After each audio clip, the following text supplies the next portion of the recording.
on the Onocoffee channel. I'm your host, and yeah, today I have this week. Sorry, we haven't had many live streams this week because I've been away in the Boston area because my aunt needed to some attending to, so I've been up there the whole week. But I'm back in my home district, but I'm actually in Pennsylvania today because I had to come up here to a bank to take care of some things, and since it was my first time talking with the bank and meeting with the bank manager, it took a little bit longer than I expected. So, but we're all good, and yeah. So now we're gonna go check out this spot that I've thought about in Shrewsbury. I'm in Shrewsbury, Pennsylvania. Shrewsbury, Pennsylvania is a town that is right on the border with Maryland, just north of Baltimore City. Kent, how's it going? Thank you very much. I appreciate that. She's better, but the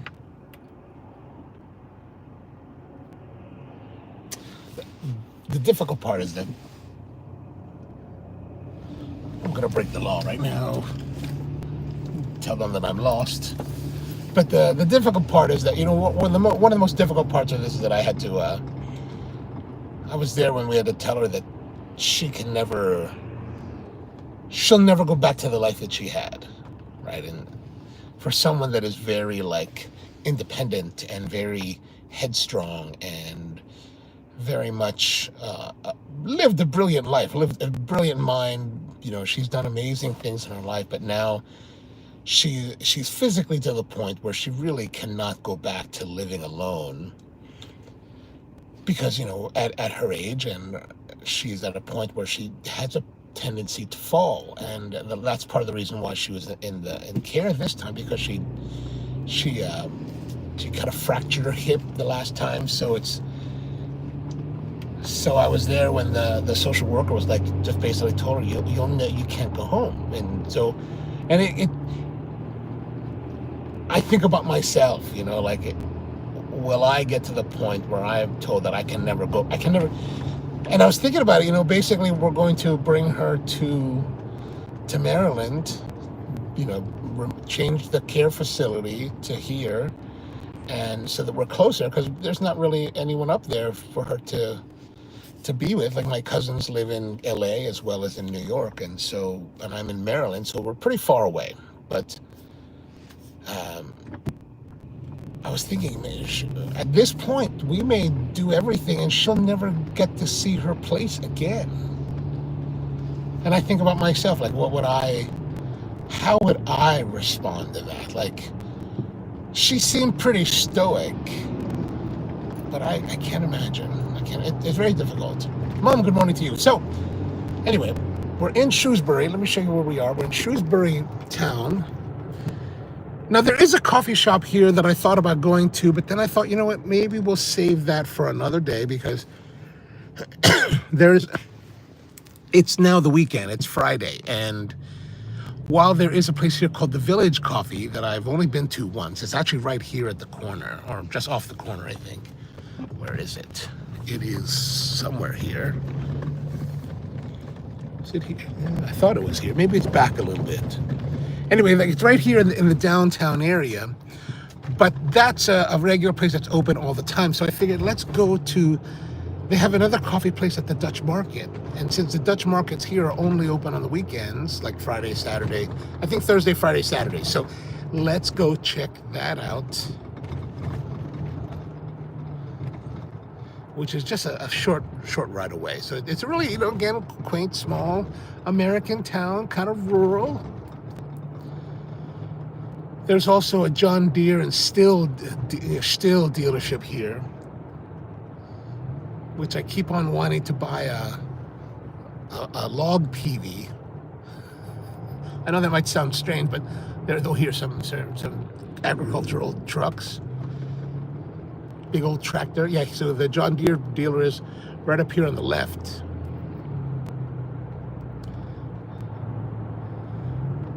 So I need to get a log PV, right? So a PV is one of these bars from, here's the Stihl dealership, right? So here, they have these bars that you can use to move logs, right? You move the logs, you adjust them, and then they have a little stand so you can prop up the logs so that you can use a chainsaw to cut the logs into, whatever length that you need it.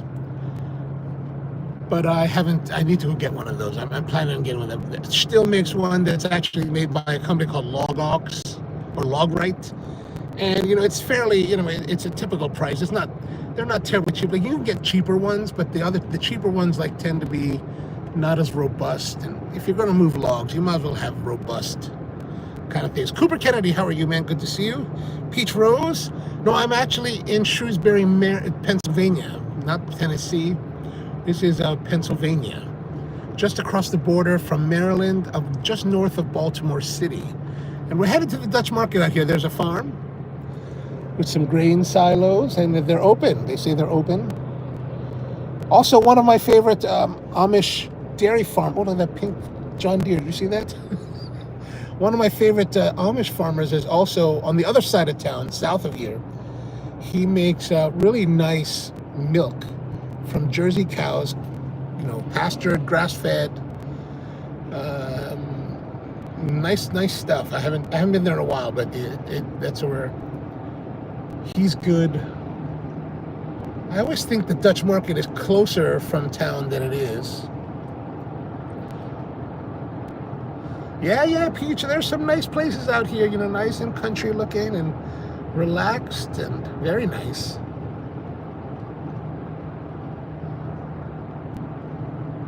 And if you're into guns, there's even a really big gun range here, so you can go shoot guns. Another thing I'm going to do today is I'm going to head over to the other side of town while I'm up here. I've heard about a new lumber mill, log mill. So I'm going to go check that out, see what they have. Here it is. Here is the Amish Dutch market coming up. Right here on the right. They've got quite a lot of stuff here. The markets at Shrewsbury. Look at that big old Adirondack chair. I know people love Adirondack chairs, but I find them not to be terribly comfortable. Like maybe because I've got too much chubbiness, but I always feel like it's compressing my tummy, so I can't breathe as well. It's terrible. It's terrible. Okay, let's go over here. Oh, it's not too busy. Like if you come to the one close to where I live in Baltimore, man, that Dutch market is jamming already. It's so busy. But here it is.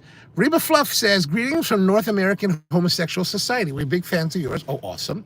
We would like to fly out to Vegas on the 25th to take part and create in our gay week. Wow. Why not? Why not?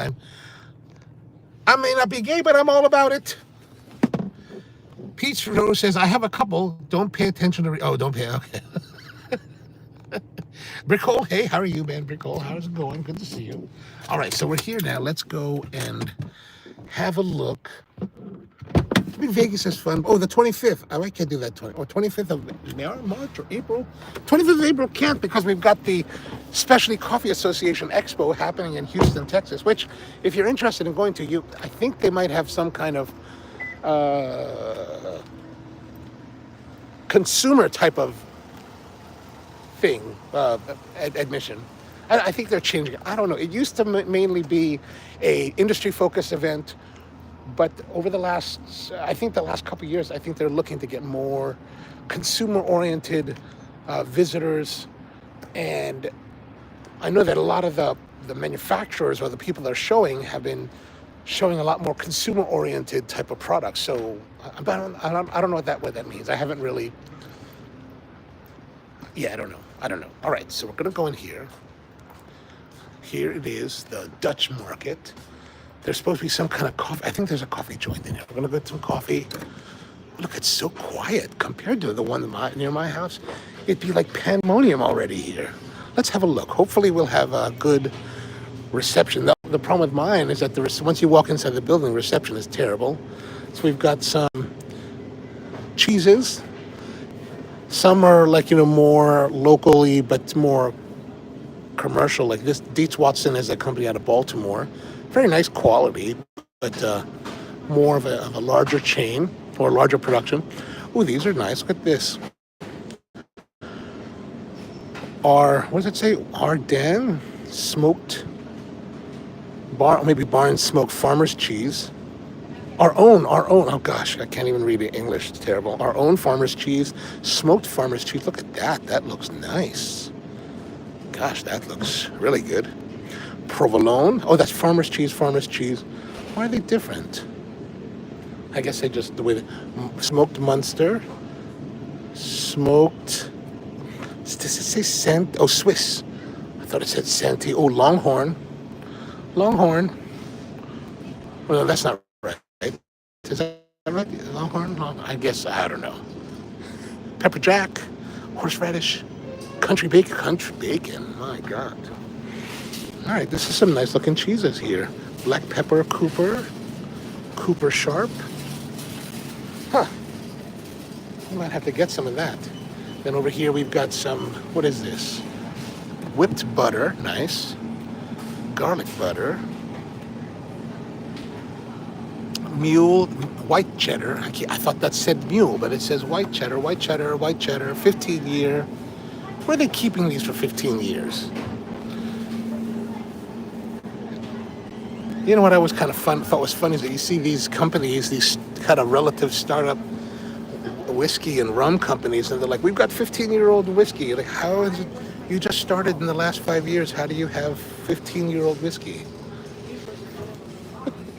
Country style family deli popper sticks. What else do we have here? We got some meats, jellies. Look, I like jellies. Lots of jellies. I like that.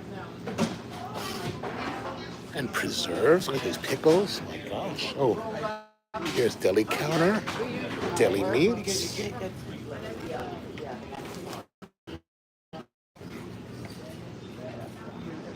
And over here, some more. Oh, look, there's some tastings. Pickled cantaloupe. That sounds interesting. Like learning about coffee and stuff like that, or just tasting coffee.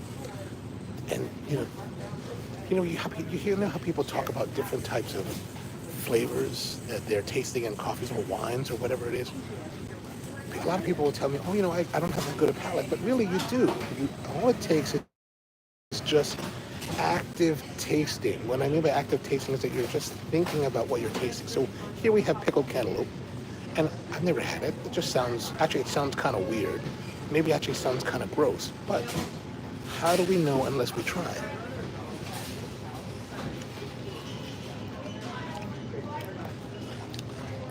A little bit sizzly because of the acid on the back of the throat.